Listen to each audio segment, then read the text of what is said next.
It may be the most important question our area has to answer over the next few years. How does Northeast Indiana turn the corner economically? If we keep falling behind the rest of the country in key areas like wages and employment, it could drain the vitality from our way of life, drive out the jobs we do have, and lessen the chances of good companies being here to employ our kids in the future. So we asked local leaders what single change would do the most to fuel a Northeast Indiana turnaround. We don't compete well when it comes to the high technology jobs, when it comes to developing doctorate programs or doing graduate research type activities, electrical engineering, computer science engineering, biomedical engineering. Fort Wayne-Allen County Economic Development Alliance President Andy Udris says that needs to change. Udris thinks Northeast Indiana could turn the corner quickly if it had cutting-edge PhD programs and research facilities, saying that would give companies a reason to move here and stay here because this is where the new technology would be created.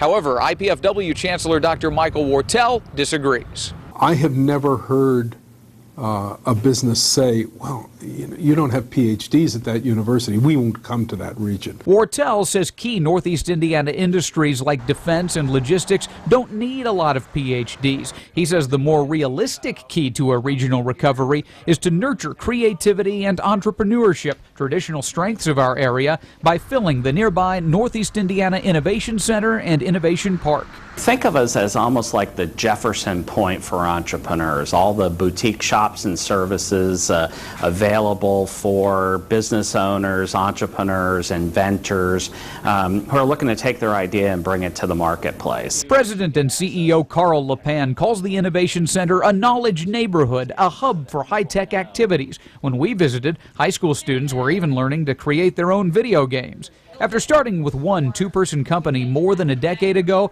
the center now houses 39 companies, boasting 160 employees. LePan hopes to have 1,000 working on the campus by 2020. When you look nationally, for every job created in a research park and a technology park, there are 2.6 jobs created in the community.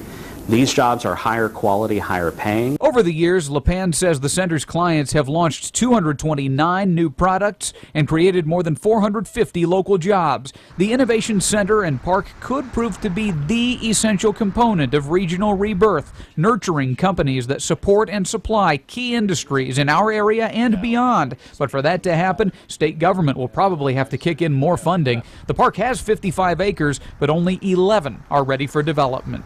Now, here are some other keys local leaders mentioned. One, expanding broadband access to the whole area, adding more flights at Fort Wayne International Airport, and upping the number of working-age adults with college degrees or certificates. One business leader told me he'd like to move that number from about 25% now to 65% in the next decade and a half. And by the way, when it comes to getting doctoral programs, there is some progress to report, though these aren't the high-tech R&D type degrees Andy Udris wants. In 2009, Indiana Tech did add a PhD in global leadership. In 2012, Manchester College will start a doctoral program in pharmacy here in Fort Wayne.